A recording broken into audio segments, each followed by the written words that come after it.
What is up? My name is Douglas Nyback. This is DNA, and today we are going to be doing a comprehensive breakdown of Rachel McAdams' audition for The Notebook. Before we get into that, if you are new here, thank you so much for being here. If you are returning, thank you so much for being here. Please click like and subscribe and turn on notifications and all that fun stuff. Okay. So, this audition is pretty famous at this point. There are no shortage of videos about this in the YouTube sphere. This is what one could kind of say is a borderline objectively perfect audition. And I'm going to sort of be starting it as we go, breaking down not just sort of like what's good, but why it's good and what takeaways you can create as an actor as we go through it. We're going to dive into this. I don't know. Okay, so that's the first place that we're going to pause. Told you this was going to be in depth. So what is she doing? Her audition is beginning with movement. So there's a few choices that she's made here. So one, wardrobe is fantastic. The story takes place in the South. There's an element of propriety to it. And yet she's also exposing shoulder, collarbone, neckline. Small choice here, but like the bag that she is carrying, there's a strap. That tells a story. It's not an arbitrary thing. Everything with an audition points somewhere. And this specific thing points to, hey, I'm out. This is a temporary conversation. It's a subconscious thing, but we're like, oh, shit, this matters more because she's on her way somewhere. This isn't, hey, let's sit down and have a conversation and the stakes are low. This is not a small choice to make. The next thing out of the gate, she's swaying. One, it creates an element of movement out of the gate. When you're doing your own self-tapes, this is a pretty fantastic way to just start hooking them a little bit. You can either stand and be the bobbing talking head, which will get boring no matter how good you are, because we're not cutting away to anything. This isn't a movie where we're cutting to inserts in the other person's coverage. It's all you. So out of the gate, she's moving.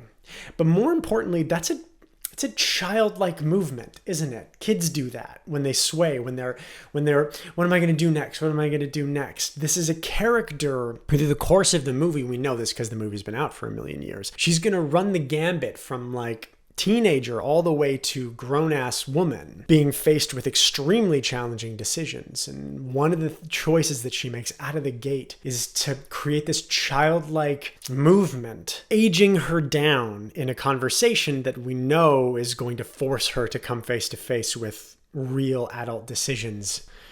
Okay, let's keep watching. What about the last 2 days? They happened, right? Can't just take that away.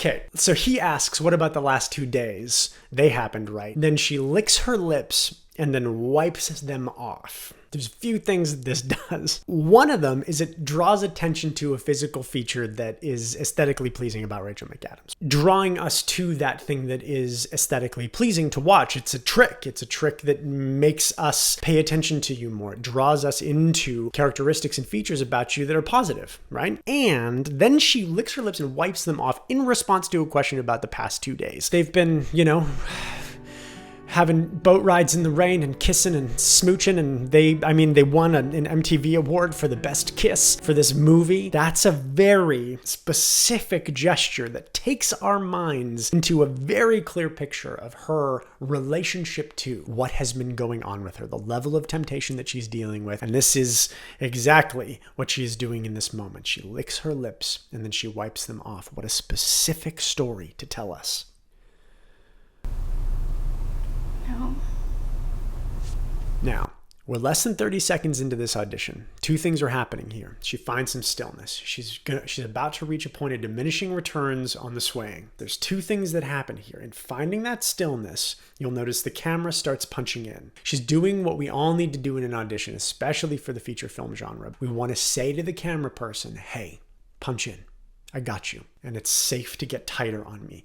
You are auditioning for a close-up. And she knows that. So this is where a feature film audition is made or broken, right? If you're auditioning for a feature, you're auditioning for a medium of projection where your face is 35 feet tall. That means that your face is going to be, her face here in the movie is the size of a house. So when you blink, the, windows fold in half. The next thing she does here, and she just started doing it, she gets her hand into frame. This also goes into that concept of keeping the frame alive and active, not being the bobbing, talking head. And at the end of the day, you're a three-dimensional object that the camera is turning into a two-dimensional object. And creating angles, creating life, bringing things into frame goes a long way in making us just unable to tear our eyes away from this. So many little choices that she makes in this audition put us into a position where we don't know what's going to happen next. And this might seem like a small one, but it's very, very important.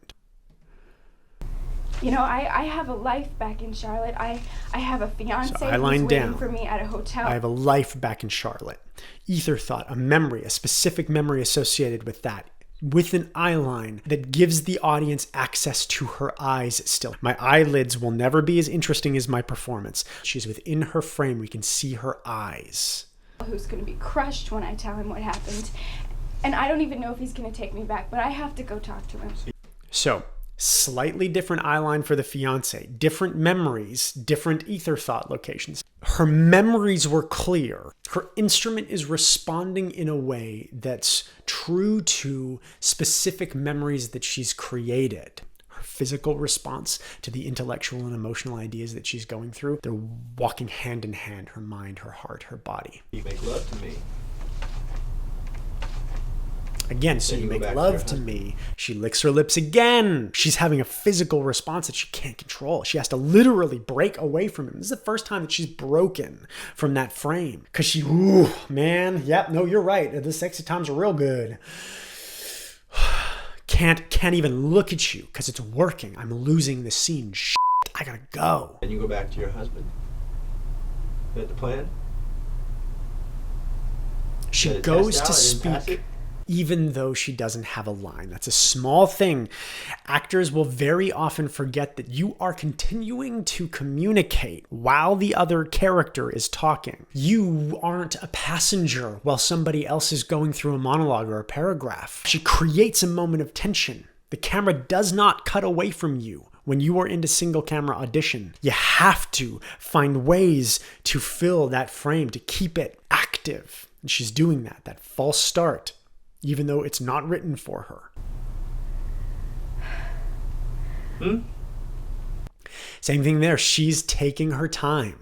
She's got the next line and he messes with her, right? He gives her a and rather than ignore it, and so many actors ignore it. So many actors are like, excuse me, Mr. Reader, I had prepared this differently in my basement while I was alone. So if you could please, I'm just not going to pay attention to what you're doing. And I'm just going to do my performance. They ignore something like that. She receives it. He messes with her. It's a sign of fluidity. It's a sign of understanding as a performer that what the two of you come up with together, that is the product. It's not what you do alone and what they do alone. I made a promise to a man. He gave me a ring and I gave him my word. And your word is shot to hell, don't you think? So here she is at her most adult. We see the beginning of this audition. I don't know what's going to happen. We see that child. We now are seeing her grow into the grown-ass woman that she becomes in this film. Well, I don't know. I'll find out when I talk to him. So you're not gonna break your promise? That's what this is about?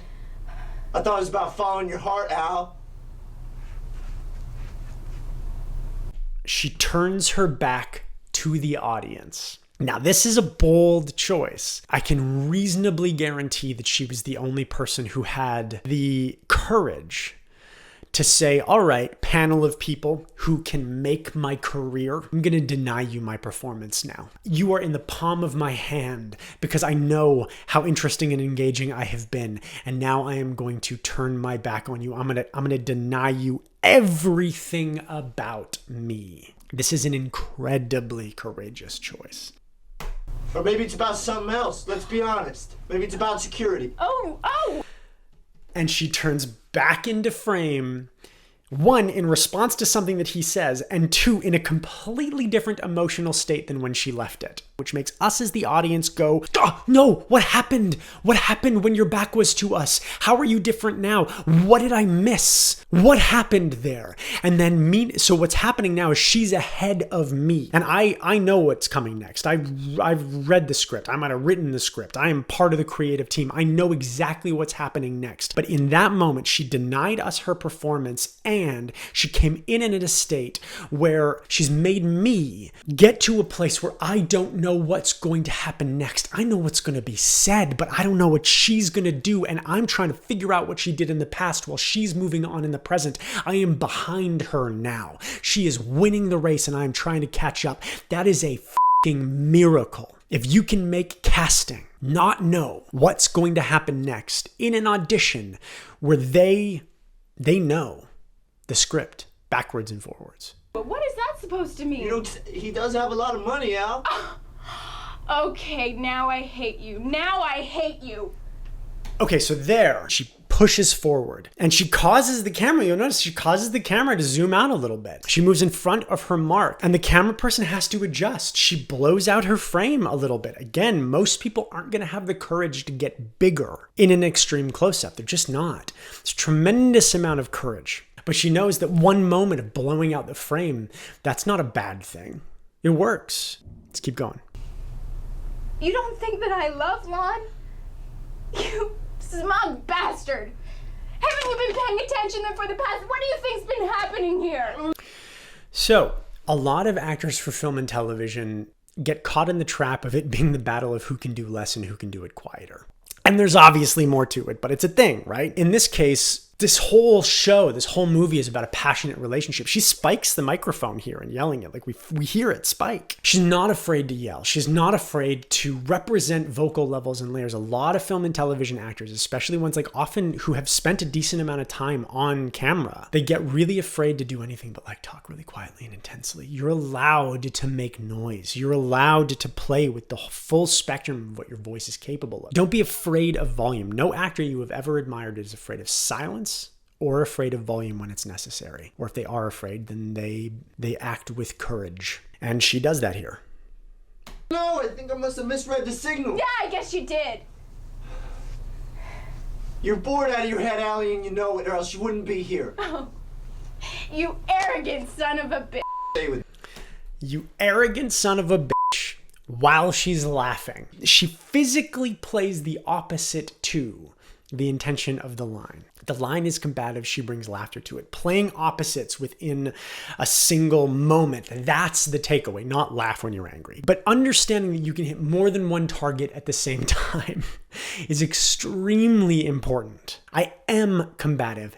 And my response to that is that this is funny. This is so classically him. And I do love that. That's where the laughter comes from. Think of these emotional states as ingredients to a cocktail: bourbon and vermouth and bitters and a splash of club soda. All of those things creates something that is bourbon, is vermouth, is bitters, is club soda. They're all still there as individual ingredients. You taste them and they're all happening at once and it becomes somehow something different. So that's what she's essentially doing here. Let's keep going. me. Stay with you? Yes. Why would I stay with you? Look at us, we're already fighting. Well, that's what we do. We fight, Al. Breath, activity, connection to him, giving the audience all the access to it. Man, it's just fantastic. She's laughing, crying at the same time. Talk about multiple things happening at once. You're not afraid to tell me when I'm being an arrogant son of a... Hand in frame again. I'm not afraid to tell you when you're being a pain in the ass, which you are. So many things going on with her. It's so clear how much she loves him. And we can see her being pulled between what's expected of her and what is true. And it's beautiful. It's beautiful watching her allow it all to be true at the same time without feeling like she has to turn any of it off. 99% of the time. But I'm not afraid to hurt your feelings, Alec, because they got a 2-second rebound right before you back to the next pain in the ass. Now, at no point in the script is it written she clenches her teeth and goes, "Whoa," right? Like, your willingness to communicate verbally and non-verbally, just because the script doesn't give that to you doesn't mean that that's not your job as an actor. You are alive the whole way. You want to be somebody who is impossible to cut away from, because the listening that you do is so much more interesting than the people who are on camera talking. And she does that here. And now we see them in a genuine fight. She's biting her lip. She's laughing. It's frustrating. It's passionate. It's all of the reasons why we want these characters to be together. The audition is starting to get close to the end. And she is making the audience want nothing more than for him to win this scene and for us to get our lovers together in this movie.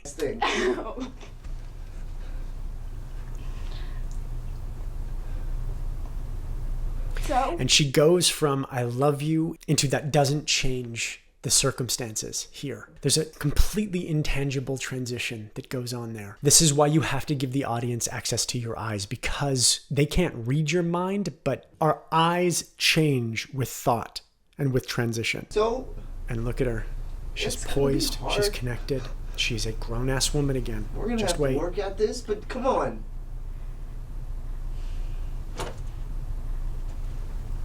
And she's like, "Don't take I'm the a easy grown-up. way out. Can't do it. I'm breaking away from him again. I can't look at him. There are choices that I need to make."